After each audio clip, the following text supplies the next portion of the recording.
à l'origine de ce livre, il y a deux rencontres scientifiques qui ont été organisées en 2017 et 2018. D'abord, une journée d'études et ensuite un colloque, tous deux consacrés au terrain et chercheurs sous surveillance. Et donc l'idée, c'était que il y avait trois laboratoires EXOA, le Sherpa, l'IREMAM, le LAMES,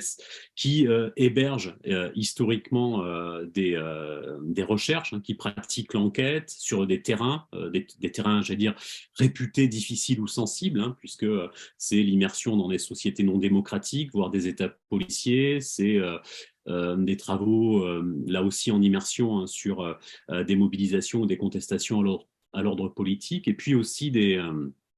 travaux sur les industries à risque. Et donc, du coup, au sein de ces trois laboratoires, on avait constaté au milieu des années 2010 un certain nombre de situations d'entrave à l'enquête. Et donc, face à ces situations, on avait dit, bon, ça peut être intéressant d'organiser une rencontre, c'est-à-dire un espace au-delà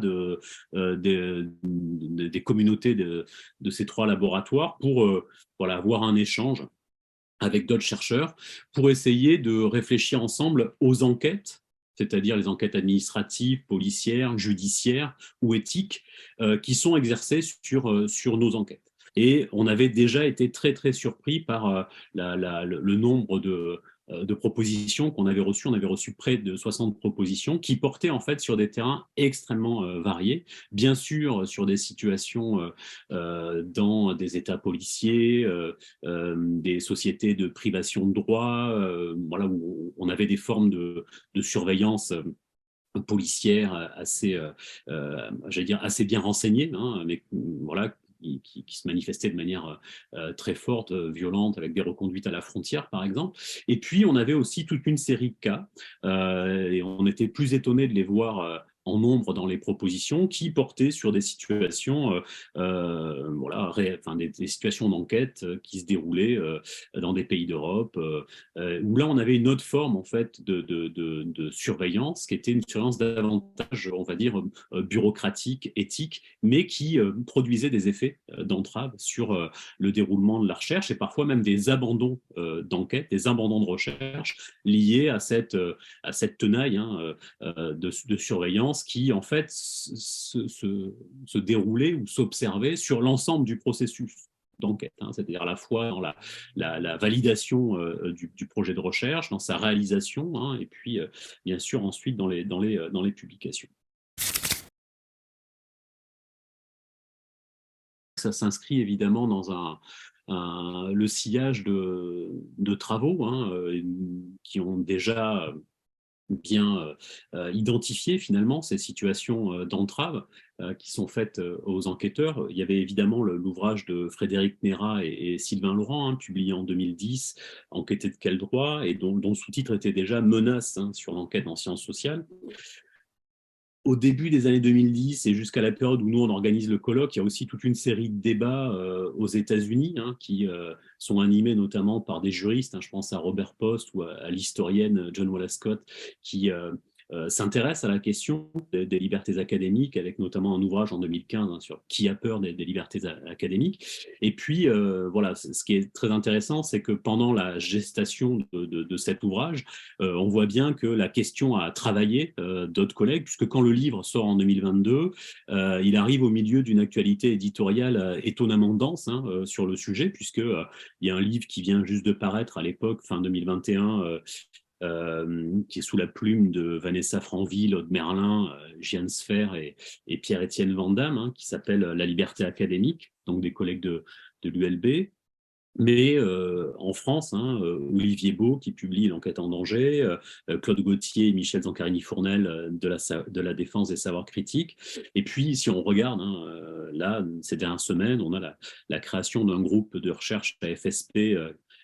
dont l'intitulé est Non accès au terrain, et puis un dossier de la revue Genèse sur la question de la protection des données, et la création de voilà. Donc finalement, on voit bien que ces questions qu'on se posait il y a maintenant 6-7 ans, qui ont donné lieu à la publication de cet ouvrage, ça s'inscrit dans un mouvement assez un mouvement de fond assez massif, je trouve, avec des initiatives qui sont à la fois bienvenues, utiles et complémentaires. C'est-à-dire, ça prend la forme de livres, d'articles scientifiques, mais ça prend aussi la forme de tribunes, hein, et aussi, on le voit là, de la structuration de groupes d'observation ou d'appui finalement aux chercheurs et chercheuses qui font face à des entraves d'enquête. Donc, voilà, j'allais dire, il se passe quelque chose et on est probablement là pour en parler.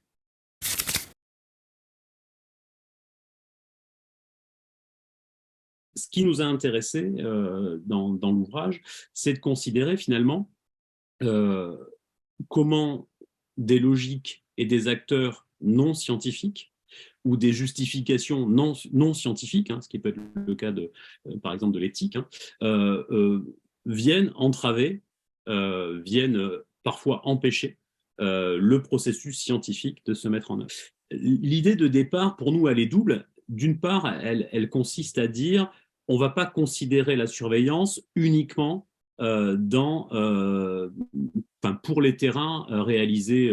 dans des États autoritaires ou policiers. Je le disais tout à l'heure, ce qui nous a frappé quand on a monté le colloque, c'est que nous avions une multitude de cas où la recherche ou la personne qui conduit la recherche était manifestement surveillée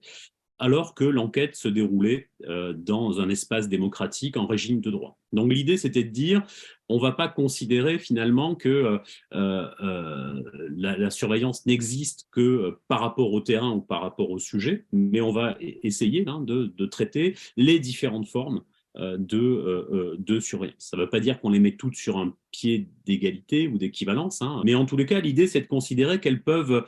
en tous les cas, être, je vais y revenir tout à l'heure, être intégré, s'emboîter. Hein, il y a une forme d'intégration des logiques de surveillance. Et le deuxième élément de notre démarche était de dire on va essayer de recenser les interactions, les discours, mise en garde, mots d'ordre, les procédures, les instruments et aussi les ordres de justification qui peuvent parfois être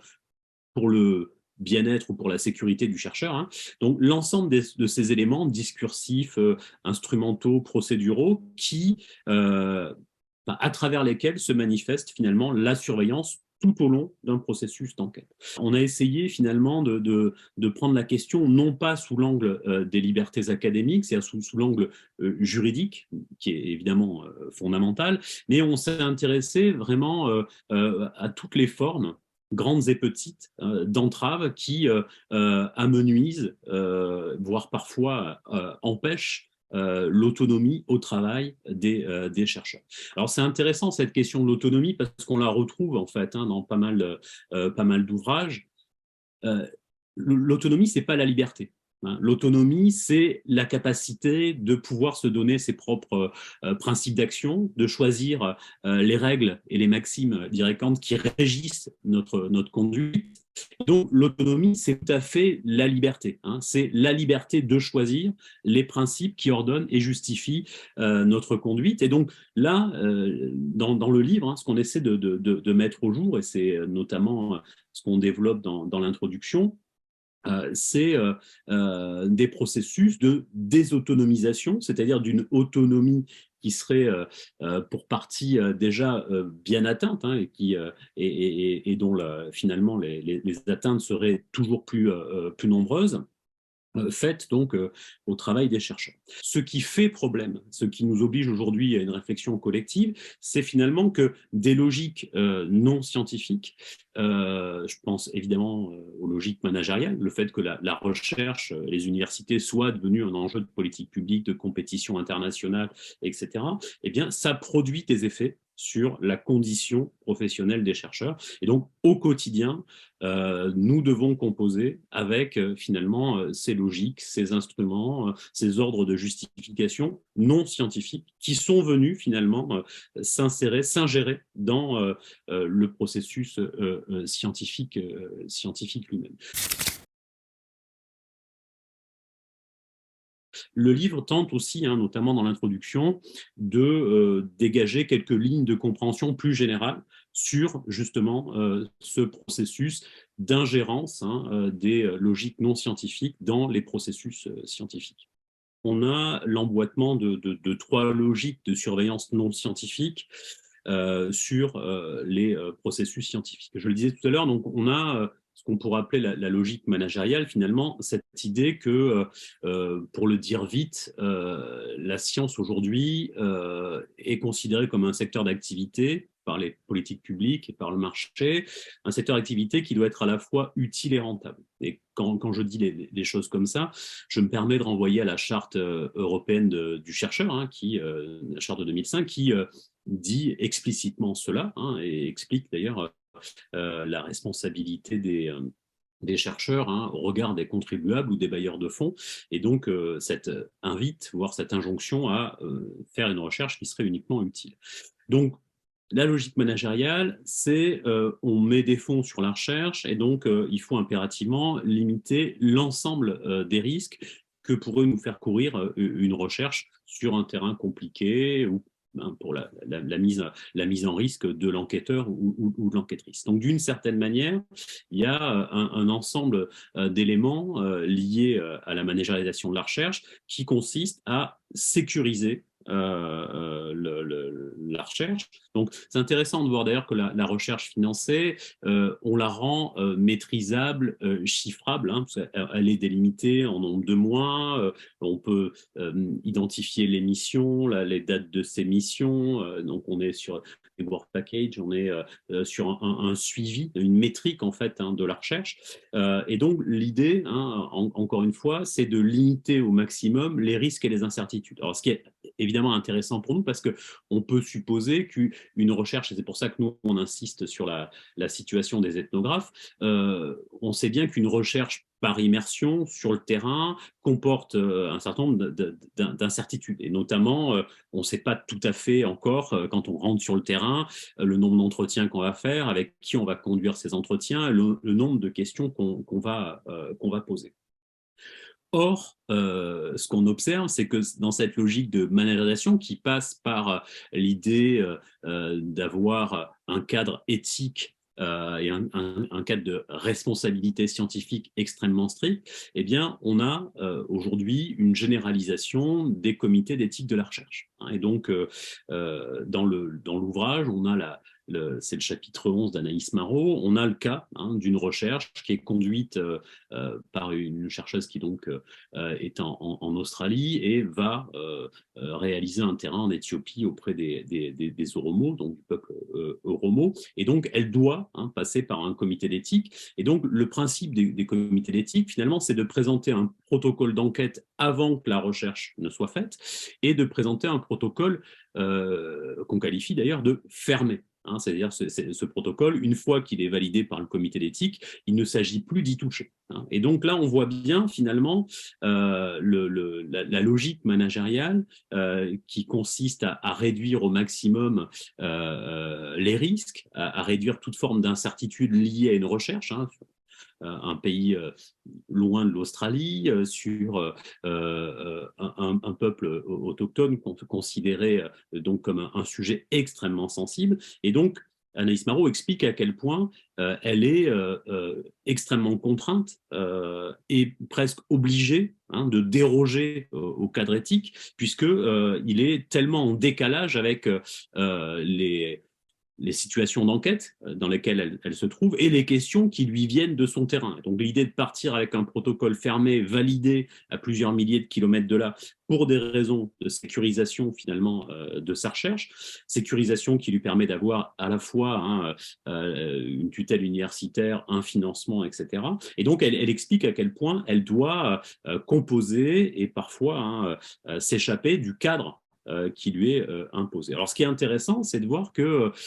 ces comités d'éthique de la recherche, ils se généralisent, hein, aujourd'hui en France. Il y a une loi, une ordonnance de 2016, hein, qui en fait progressivement obligation. Et donc, même dans le cas de recherche, je cite, avec des êtres humains de recherche observationnelle et non interventionnelle, eh bien, progressivement, hein, il va falloir que chacune de nous passe par un comité d'éthique. Évidemment, il y a au moins 4 variables qu'il faut prendre en considération et qui font qu'on ne se cogne pas avec la même vigueur ou avec la même force à ce cadre de surveillance. Hein, si on regarde la première variable, c'est le degré des sensibilités des questions étudiées. Hein, on peut travailler sur des questions qu'on va considérer comme froides, au sens où elles sont peu exposées à des logiques de surveillance, à des risques de judiciarisation ou de politisation. A contrario, évidemment, et c'est ce qu'on montre dans l'ouvrage, on peut être sur des questions chaudes, c'est-à-dire des questions qui vont être particulièrement exposées à des logiques de surveillance parce que comportant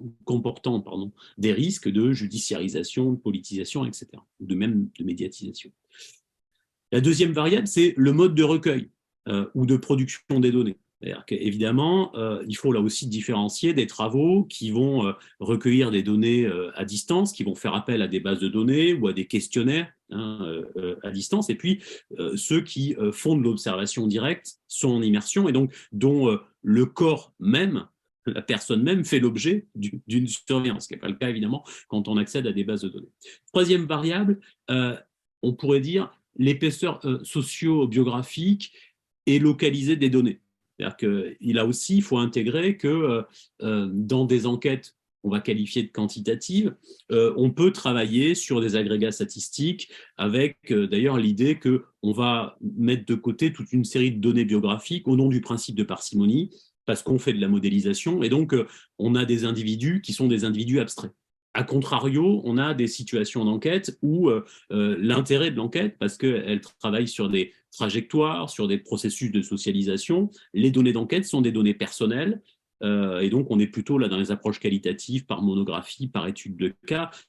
Et puis il y a un dernier élément, évidemment, mais qui n'est pas le moindre, c'est le statut et la position de l'enquêteur ou de l'enquêtrice, de son institution, de son équipe dans le champ académique. Et donc évidemment, il faut bien comprendre que on peut avoir une position statutaire confortable, être installé dans, on va dire, dans le paysage académique, être dans une institution de renom, et auquel cas,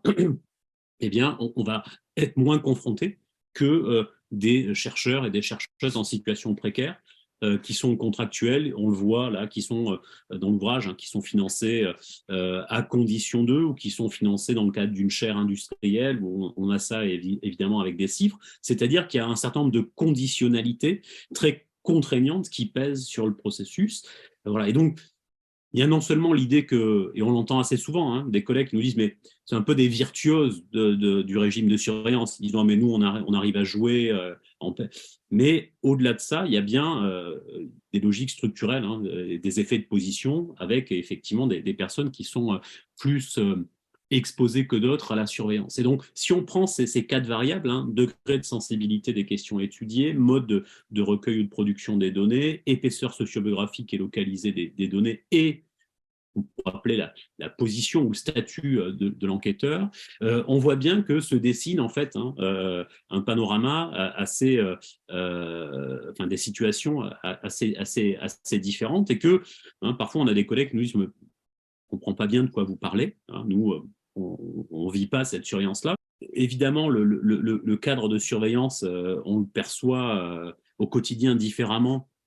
selon qu'on travaille sur des sujets plus ou moins chauds, qu'on pratique plus ou moins l'immersion, qu'on travaille sur des données sociobiographiques, ou qu'on est installé, on va dire, dans le métier, mais ça ne met pas à l'abri d'un procès Bayon, par exemple. Hein. C'est-à-dire que finalement, et là on revient sur finalement la manière dont des logiques ou des intérêts non scientifiques peuvent impacter parfois de manière très durable et violente la recherche ou la carrière d'un collègue. Donc du coup, voilà, encore une fois, il y a cette question de la perception au quotidien, qui est évidemment plus forte en fonction du style, on pourrait dire, d'enquête ou de recherche qu'on conduit, mais évidemment, personne n'est à l'abri, j'allais dire, d'un procès Bayon, comme le montrent les épisodes récents, y compris en sciences politiques.